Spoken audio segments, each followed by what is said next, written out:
YCP chief Jagan కీలక నిర్ణయం తీసుకున్నారు. తమ పార్టీ అధికార ప్రతినిధిగా యాంకర్ శ్యామలకు పదవిని ఇవ్వడం జరిగింది. వివరాల్లోకి వెళితే టాలీవుడ్ యాంకర్ శ్యామల ప్రతి ఒక్కరికి సుపరిచితమే. అతి చిన్న వయసులోనే యాంకర్గా, నటిగా మంచి గుర్తింపు తెచ్చుకుంది.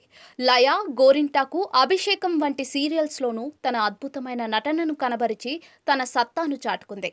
అనంతరం యాంకర్గా మారి మా ఊరి వంట, పట్టుకుంటే పట్టుచీర వంటి షోలు చేసింది.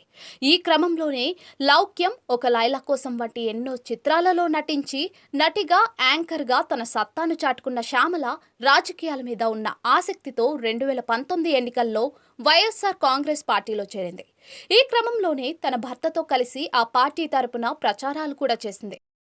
తాజాగా వైసీపీ అధికార ప్రతినిధులుగా జగన్ శ్యామలకు కీలక పదవిని కట్టబెట్టారు. శ్యామలతో పాటు భూమన కరుణాకర్ రెడ్డి, జూపూడి ప్రభాకర్ రావు, ఆర్కే రోజా, ఆర్కే శ్యామలను అధికార ప్రతినిధులుగా నియమించారు. వీరిలో భూమన, జూపూడి, రోజా వైసీపీ క్రియాశీలక రాజకీయాల్లో భాగమైన నేతలు. శ్యామల మాత్రం ఎన్నికల సమయంలో ఎలాంటి ప్రచారాలు నిర్వహించలేదు.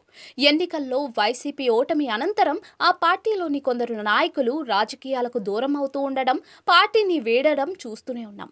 అయితే యాంకర్ శ్యామల మాత్రం ధైర్యంగా రాజకీయాల్లో చురుగ్గా పాల్గొనడానికి ముందుకు రావడం ప్రతి ఒక్కరికి ఆశ్చర్యాన్ని కలిగించింది.